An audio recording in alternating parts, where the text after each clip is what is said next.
कर्म में अवेयरनेस लाना ही सनातन धर्म के अलग अलग आध्यात्मिक और धर्माचरणों का उद्देश्य है। इनमें जब हम सच्चे हृदय से परिवार समेत भाग लेते हैं तो वहाँ अपार आनंद, उल्लास और संतोष छा जाता है। कहते हैं ना, ईश्वर को कभी न भूले। परम भक्त प्रभु को भूलकर कुछ नहीं करता। ऐसे परिवार बढ़ने पर समाज में भी ये सद्गुण झलकेंगे।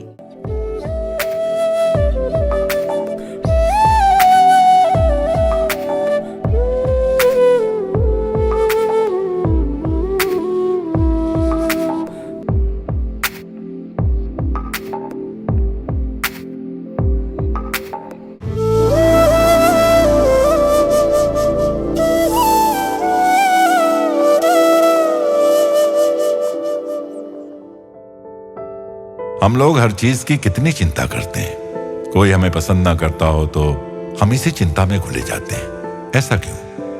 अब हम आलू के पराठे तो हैं नहीं कि सब हमें पसंद करें। हर वस्तु, हर व्यक्ति, हर स्थान की यही स्थिति है। किन्हीं लोगों को उससे बहुत प्रेम होता है तो किन्हीं को फूटी आंख नहीं सुहाता।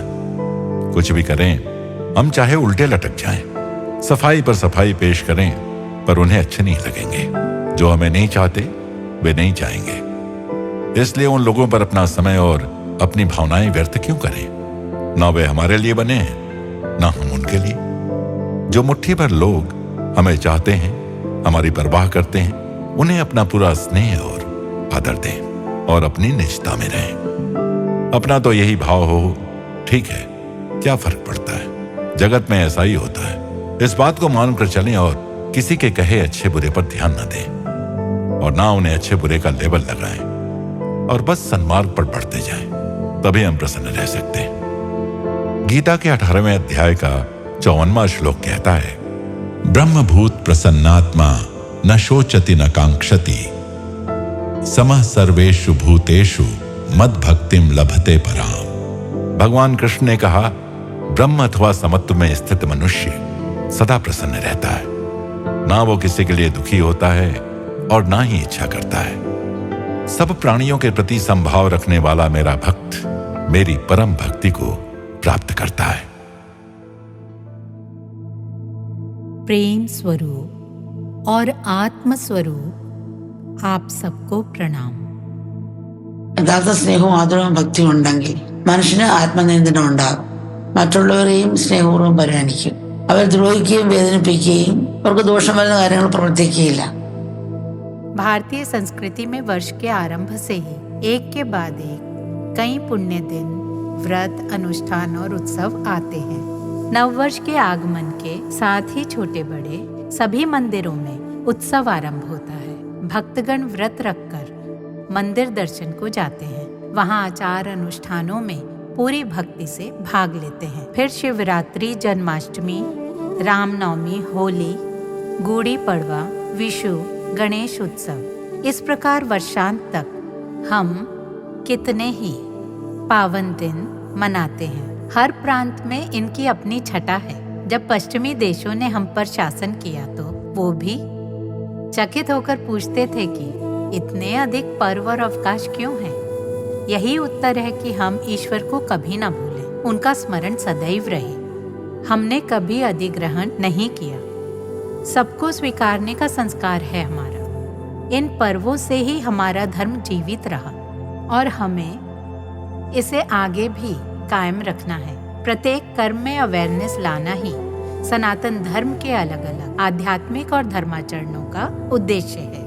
इनमें जब हम सच्चे हृदय से परिवार समेत भाग लेते हैं तो वहाँ अपार आनंद, उल्लास और संतोष छा जाता है। कहते हैं ना, ईश्वर को कभी न भूले। परम भक्त प्रभु को भूलकर कुछ नहीं करता। ऐसे परिवार बढ़ने पर समाज में भी ये सद्गुण झलकेंगे। कृतज्ञता होनी चाहिए। एक वृक्ष को हम ही खाद पानी डालते हैं, परंतु वो हमें उसका सहस्त्र गुना लौटाता है। हमें आभारी होना चाहिए, उसका रक्षण करना चाहिए, तभी तो आगे भी फल देगा। एक बार एक दादाजी वृक्ष को खाद पानी डाल रहे थे। एक पथिक ने पूछा, इस आयु में भी इतना कष्ट क्यों कर रहे हो?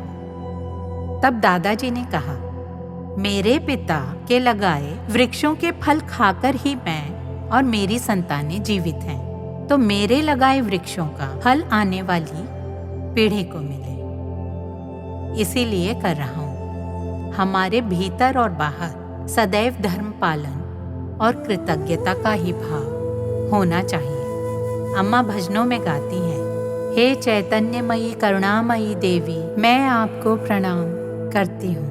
सृजन से संहार तक सब हे लोकेश्वरी आपकी ही लीला है। ईश्वर एक चैतन्य है जो भीतर और बाहर सर्वत्र व्याप्त है। वो अंतर्यामी रूप में हमारे अंदर के हर विचार और कर्म को देखता है और हर बात का पूरा हिसाब रखता है।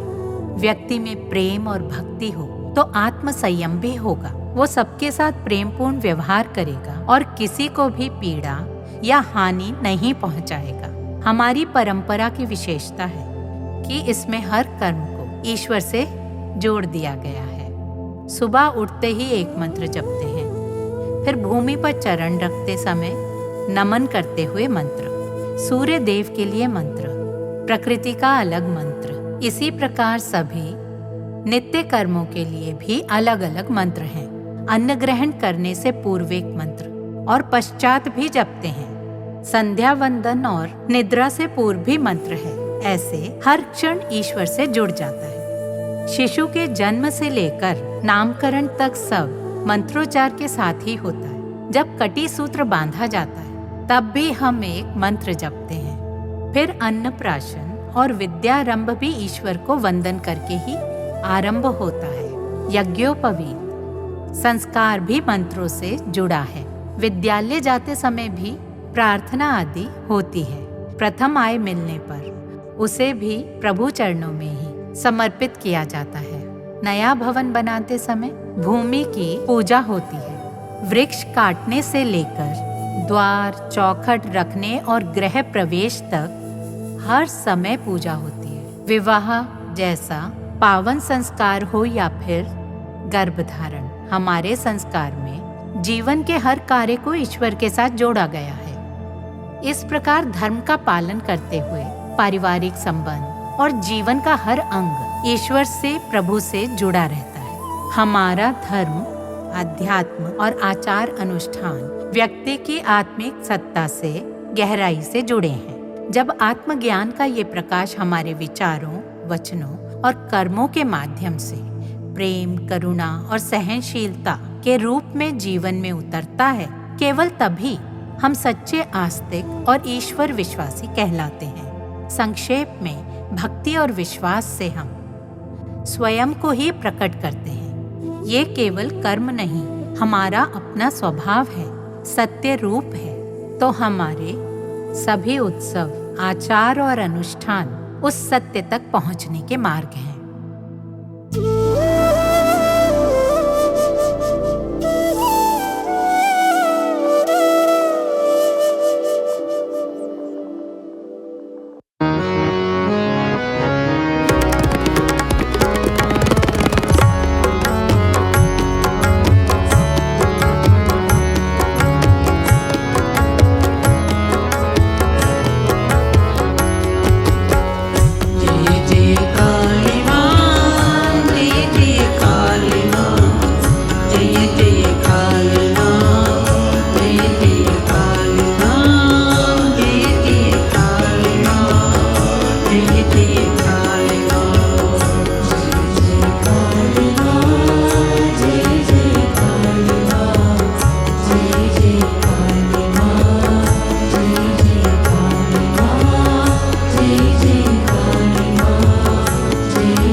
जगदीश्वरी कालिका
डलास से अटलांटा की यात्रा अत्यंत लंबी थी।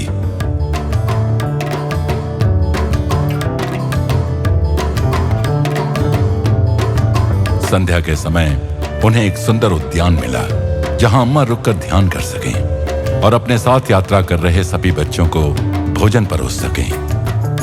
अम्मा की गाड़ी के सबसे निकट रहे कुछ सौभाग्यशाली बच्चों को प्रकृति के बीच उस शांत वातावरण में कुछ समय बैठने का अवसर मिला। कुछ समय पश्चात जब और लोग वहां पहुंच गए तो उन्होंने एक ऐसा खुला स्थान चुना जहां सभी लोग सुविधापूर्वक बैठ सकें।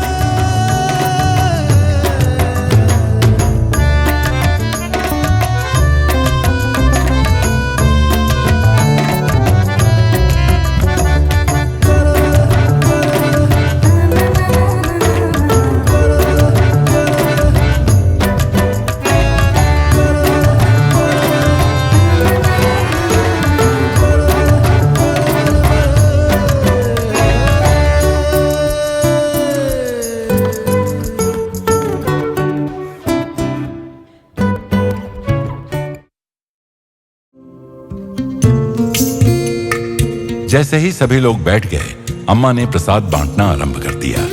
अम्मा जानती थीं कि इतनी लंबी सुदीर्घ यात्रा के बाद उनके सभी बच्चे बहुत भूखे होंगे।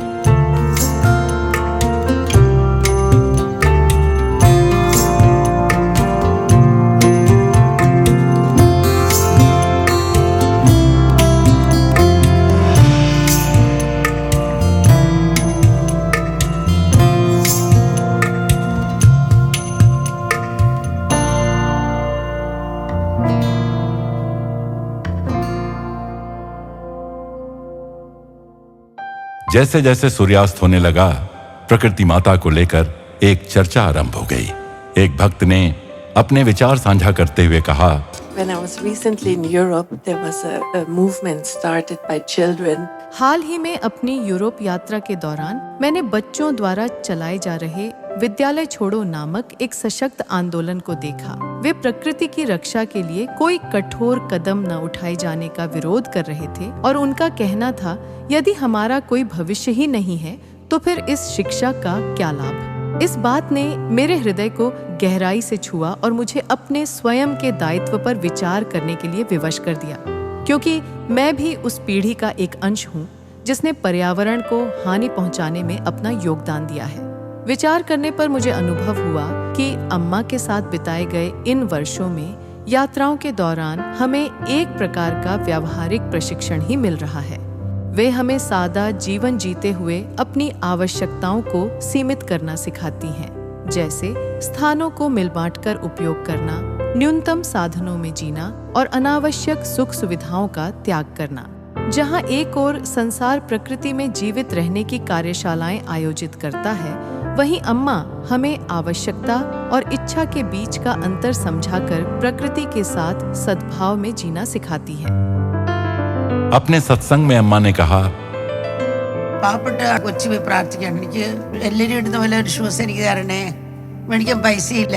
एक निर्धन बालक ने प्रभु से प्रार्थना की, हे प्रभु, मुझे भी दूसरों की तरह जूते दे दीजिए, मेरे पास इन्हें खरीदने के लिए धन नहीं है। वह बार बार यही प्रार्थना करता रहा। एक धनवान बालक जो ईश्वर को नहीं मानता था, उसे निरंतर प्रार्थना करते देखता था। एक दिन उसने पूछा, क्या तुम प्रतिदिन ईश्वर से जूतों के लिए प्रार्थना नहीं करते थे? क्या तुम्हें वे मिले? उस निर्धन बालक ने उत्तर दिया, हाँ, मुझे मिल गए। उसने पूछा, कहाँ मिले? बालक बोला, ईश्वर ने मेरे लिए जूते तो दिए हैं, परंतु उन्होंने वे तुम्हें सौंप रखे हैं। समाज में ऐसे लोग हैं जो दूसरों का अधिकार छीनते हैं और वस्तुओं का अत्यधिक संचय करते हैं। जब हर व्यक्ति धर्म के मार्ग पर चलेगा, केवल तभी समाज में एक उचित तालमेल और लय आ सकेगी। यदि हम बाल्यकाल में ही शास्त्रों का अध्ययन कर लें तो यह उस तैराक के समान होगा जो कहीं भी तैर सकता है, चाहे कितने भी वर्ष क्यों न बीत जाए। जिसने बचपन में तैरना सीख लिया वह सदैव तैर सकता है। सर्कस में प्रशिक्षित व्यक्ति सरलता से रस्सी पर चल सकता है। शास्त्र ज्ञान रखने वाला व्यक्ति उस मनुष्य के समान है जो एक सुदृढ़ मंच पर नृत्य कर रहा हो, उसे गिरने का कोई भय नहीं होता। परंतु यदि मंच सुदृढ़ न हो अर्थात यदि शास्त्र ज्ञान का आधार ही न हो तो मंच के टूटने के निरंतर भय के कारण व्यक्ति उस पर नृत्य का आनंद नहीं ले सकता। यदि मन में ऐसा कोई आंतरिक भय हो तो चाहे वह कितना भी अच्छा नृत्य करना जानता हो, वह उसका आनंद नहीं ले पाएगा और दूसरों को भी वह नृत्य अच्छा नहीं लगेगा। बचपन में ही मूलभूत शास्त्रों का ज्ञान देना एक सुदृढ़ नींव बनाने के समान है। जब हम उसके अनुसार जीवन जीते हैं तो हम परिस्थितियों का उचित प्रकार से सामना कर सकते हैं। जिस व्यक्ति ने अच्छे से गाड़ी चलाना सीख लिया है वह आवश्यकतानुसार गियर बदलकर गड्ढों और मोड़ों वाली सड़कों पर भी वाहन चला सकता है। छोटी आयु में बच्चों का मन अत्यंत कोमल और ग्रहणशील होता है, इसीलिए यदि उन्हें बचपन में ही अच्छे संस्कार दिए जाए तो वे उन्हें सरलता से अपना लेते हैं। जैसे जैसे आयु बढ़ती है इन मूल्यों को ग्रहण करना कठिन हो जाता है और इस प्रकार परिस्थितियों के अनुकूल ढलना भी मुश्किल हो सकता है।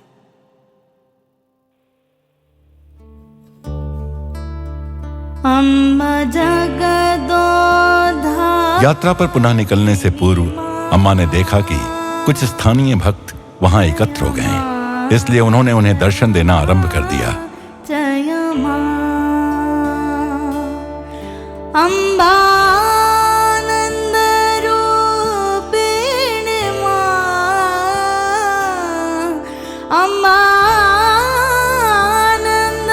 चूंकि बहुत विलंब हो रहा था और अटलांटा पहुंचने के लिए अभी एक लंबी यात्रा शेष थी, इसलिए अम्मा और उनके बच्चे अपनी यात्रा आगे बढ़ाने के लिए बसों की ओर लौट आए।